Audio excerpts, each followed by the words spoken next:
This administration today, here and now, declares unconditional war on poverty in America. I believe the time has come to bring that investigation and the other investigations of this matter to an end. 1 year of Watergate is enough. The era of big government is over.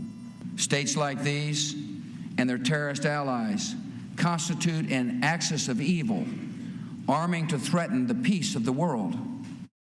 Those are just a few iconic moments from past State of the Union speeches. As we await President Trump's address tonight, we also want to look at the history of the speech and its importance.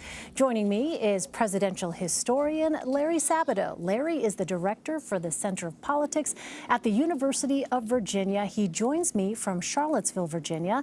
Michael Graham is a Republican strategist and CBSN political contributor, and Leslie Sanchez is a Republican strategist and CBS News contributor. Larry, I want to start with you. Can you talk about the influence and the importance traditionally of the State of the Union address?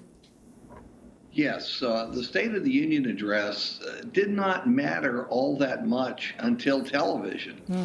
Certainly people in government read the report when it was sent, as it was for so many decades, in writing from the White House to Congress.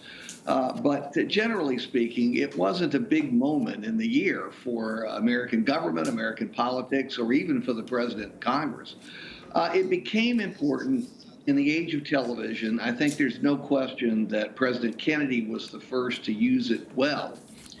President Johnson didn't have the telegenic qualities of President Kennedy, but the substance was there, both the good substance about his domestic programs, the bad substance about Vietnam. And after that, Elaine, essentially, you had controversial events helping specific State of the Union addresses to be remembered. You just showed one with Richard Nixon announcing 1 year of Watergate is enough. He was desperate to bring it to a close, but of course, we know the State of the Union address had no effect on it whatsoever.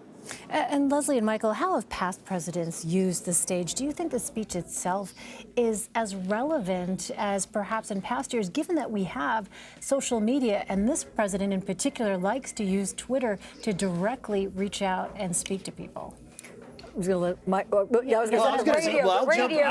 right in here, and I will tell you, and I've made the suggestion to the president in my social media, Mr. President, don't deliver the speech, tweet it.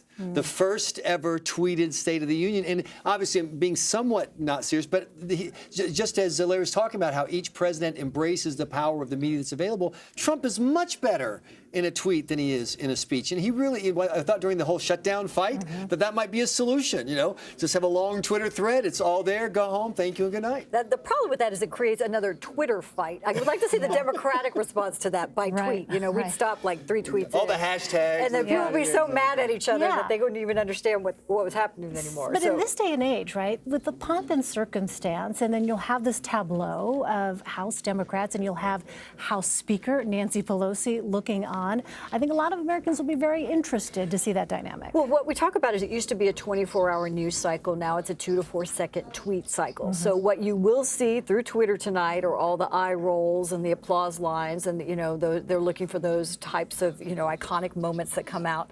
But there are these broader brushstrokes and gestures that we're hoping the president can kind of really make a bigger impact or a bigger splash, whether it be a legislative policy, a broader immigration reform, which I'm hoping for, that he sets, which I know Mike will be like, no. Not holding your breath. Not holding your breath. You never know. You never know, But to change the conversation in that sense, that's where this echo chamber of Twitter and social media can really have an impact. But a lot of people feel that that's just a lot of noise and there's no signal. And so that's what we're really trying to see, is there's something's left behind. Larry, your take on the sort of relevance now of the State of the Union, given the fact that we do have social media and other ways for presidents to communicate.